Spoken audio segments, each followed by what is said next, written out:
Hold on. Stop. No, hold on a second. This is you because interrupt way too much. You need to stop. I get very defensive when people start talking over me, and you started it first.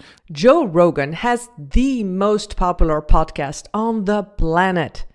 So today we're breaking down his most heated moments, but specifically how he handles interruptions to take control of the conversation without losing respect. So by the end of this video, you can decide how and when to use them yourself. Now, with well over 2,000 episodes and facing every kind of guest, Joe uses interruptions intentionally. If you get around so many people so often and you have so many conversations, you're testing you're challenging but maybe interrupt them on purpose.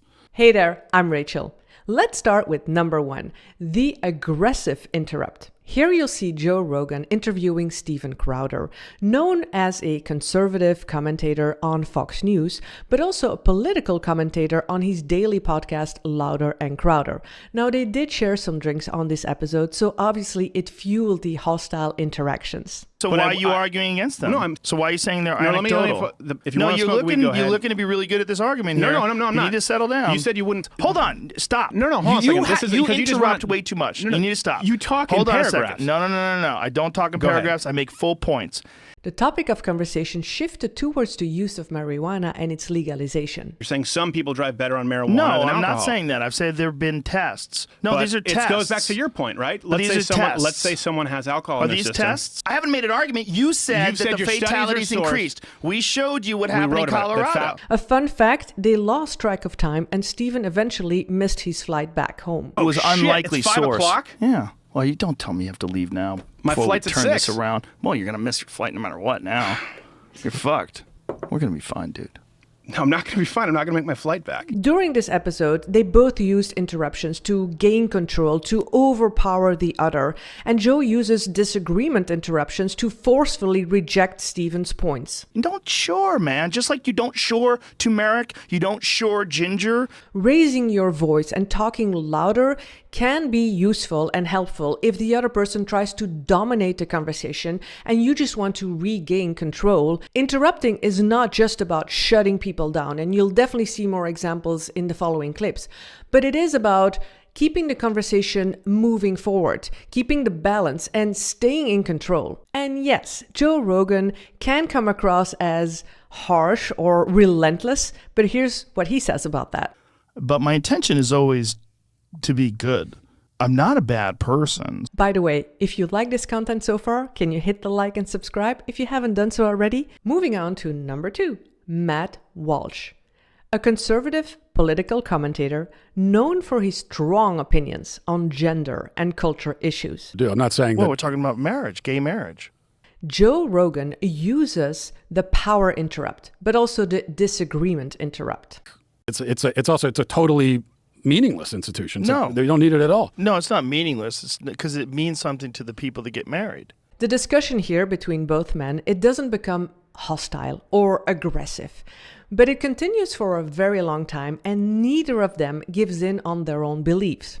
I don't think it's a bad thing that they don't want to have kids. We're not disagreeing, I guess, on the freedom aspect of it, because again, I'm not saying that you should be required to have kids. But you're imposing your sensibilities. But everybody has a different idea of what's important in life without hurting anyone. Interruptions can be fascinating and very useful if used in a timely manner and a correct way to really handle and control the conversation. Number 3, Candice Owens, a right-wing influencer known for her outspoken political criticism. But in this clip, it gets heated when they're discussing the topic of climate change. You don't think we have to care about the environment? Like, No, not even a little bit. Not even a little bit? No. Here, Joe Rogan uses both the clarification interrupt and question interrupt.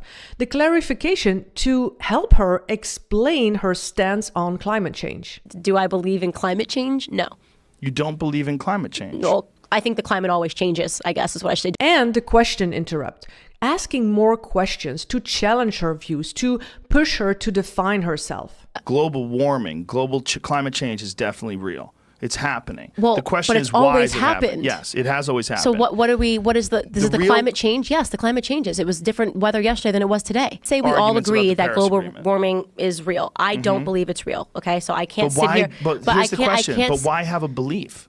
It's fascinating to see how the whole interview continues. They keep disagreeing. There are a lot of interruptions, but Joe always stays in control of the conversation. Moving on to number 4, Stefan Guyenet and Gary Taubes. Journalist Gary and neuroscientist Stefan are discussing the obesity and insulin resistance. Now, what is your disagreement with Gary's position? Everything. Everything? Yeah, so Joe is stepping in numerous times using the power interrupt to cut off certain arguments and the continuation interrupt to keep the conversation flowing. no, comment on Gary, that you talked study? for a long time, and I'm going to talk for as long as I want now.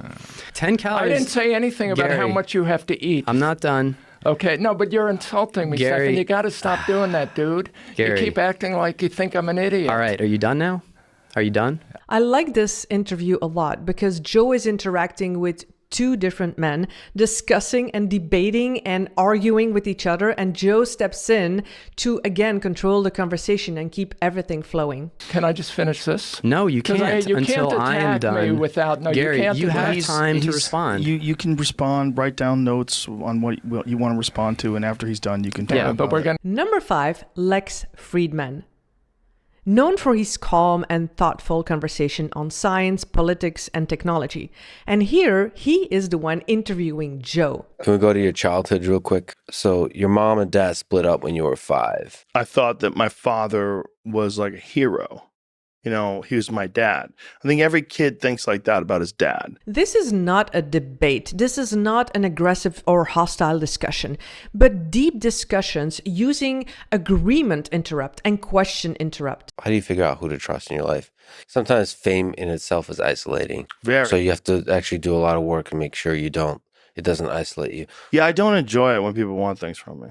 Interrupting does not have to be rude or harsh or aggressive or hostile, but when timed correctly, it can really spark meaningful conversations and interactions. But did you know there are more subtle tricks that can make you instantly more respected and to gain control in any conversation?